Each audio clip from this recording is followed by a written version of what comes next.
এই যে সব কাজ টাজ গুছিয়ে এই হচ্ছে আমি এক কাপ চা নিয়ে বসেছি। তো এই হচ্ছে চায়ের কালারটা অনেক সুন্দর।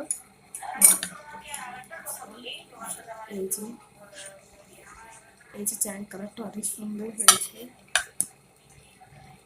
দেন হচ্ছে এই যে পাউরুটি নিয়ে বসেছি।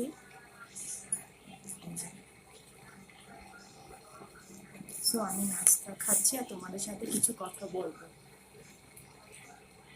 অ্যাকচুয়ালি হচ্ছে সবসময় আমার তো ভার্সিটি আছে, সো দেন হচ্ছে আছে, আর সব জায়গায় তো ক্যামেরা অ্যালাউড না।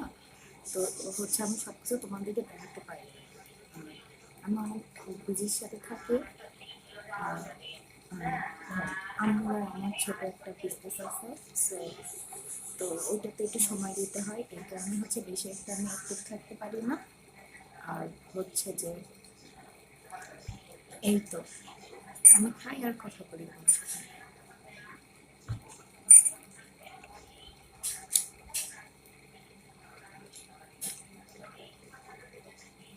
একটু পানি খেয়ে নিই।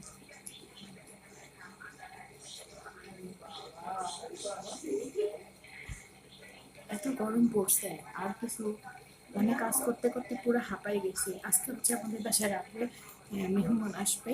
তো তোমার ব্লগে সবকিছু দেখতে পারবে। আর যদি আমার ব্লগটা ভালো লেগে থাকে তাহলে একটা লাইক। ভাই আমাদের ডাইনিং সেট আপ, নতুন ডাইনিং সেট আপটা কেমন হলো কমেন্টসে জানিও।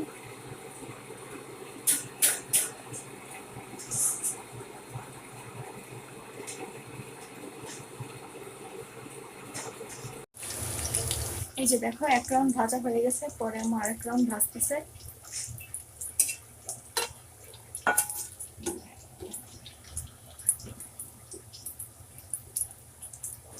আম্মু এক রাউন্ড কাবাব ভেজে নিচ্ছে, পরে এক রাউন্ড ভাজতেছে।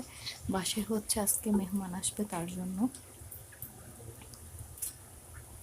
এই তো এখানে বিরিয়ানি রান্না করতেছে, তো সেটা তোমাদের মাঝে শেয়ার করলাম। মাশাআল্লাহ আম্মুর বিরিয়ানিটা আম্মু দেন হচ্ছে রান্না করতেছে। আসলে অনেক বড় হাঁড়ি তো নাড়াচাড়া দিতে একটু কষ্ট হচ্ছে। সো এই তো দমে দেওয়া তোমরা ছিল দেখতে আসলে। থাকো। হ্যাঁ এটা দমে দেওয়া ছিল তো, সো এই কারণে আম্মু তো তোমাদের সামনে কেটে দেখালো বিরিয়ানিটা। আসলে জানি না ক্যামেরায় কতটুকু বোঝা যাচ্ছে, সামনাসামনি দেখে কিন্তু মাশাআল্লাহ অনেক সুন্দর ভালো লাগছে। আর একটু শক্ত হয়েছে, বেশি শক্ত বিরিয়ানি আর ভালো ওই যে লাগে না। পাশে কাবাব ভাজছে। আসলে মানুষ তো অনেক বাসায়, এই কারণে